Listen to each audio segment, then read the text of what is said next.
అందరికీ శుభోదయం. ఇది పంబన్ బ్రిడ్జి, తమిళనాడులోని రామేశ్వర ద్వీపాన్ని భారత ప్రధాన భూభాగంలో కలిపే దేశపు మొట్టమొదటి వర్టికల్ లిఫ్ట్ రైల్వే సముద్ర వంతెన.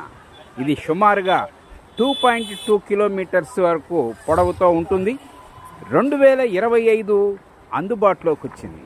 ఈ ఆధునిక వంతెన పైకి లేచే వర్టికల్ లిఫ్ట్ సాంకేతికతో నిర్మించబడ్డది.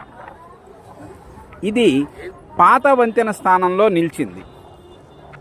2025 ఏప్రిల్ 6న ప్రధాని మోదీ చేతుల మీదుగా దీన్ని ప్రారంభించబడ్డది. దాన్ని చూసే అదృష్టం ఈనాటికి దక్కింది. నేను రామేశ్వరం నుంచి శ్రీరంగం వెళ్తుండగా ఈ పంబన్ బ్రిడ్జి దగ్గర మా డ్రైవర్ సుభాని ఆగి చాలా చక్కగా ఉందండి, ఒకసారి చూడండి అని చెప్పేసి చెప్పాడు. చాలా చాలా బాగుంది. ఇది ఏమన్నా యువతల కనిపిస్తుంది పాత వంతెన.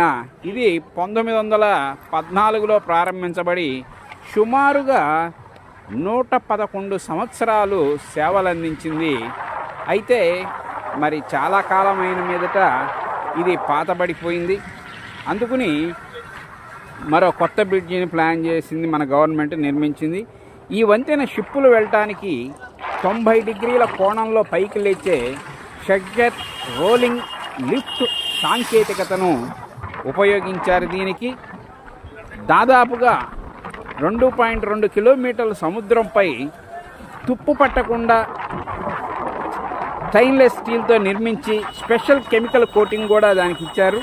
పాత రైల్వే బ్రిడ్జి పక్కన ఉంచేసి ఇక కొత్త దాని మీద ప్రయాణం మొదలైంది.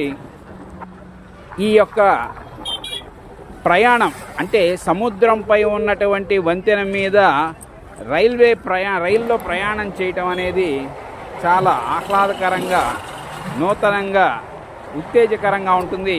ట్రైన్ కోసం చాలాసేపు వెయిట్ చేశాం, ట్రైన్ వచ్చేటప్పుడు తీయాలని. అదిగోండి ట్రైన్ కూడా వచ్చేసింది. ఇది కేవలం రవాణా సౌకర్యమే కాదు, మన ఇంజనీరింగ్ ప్రతిభ కూడా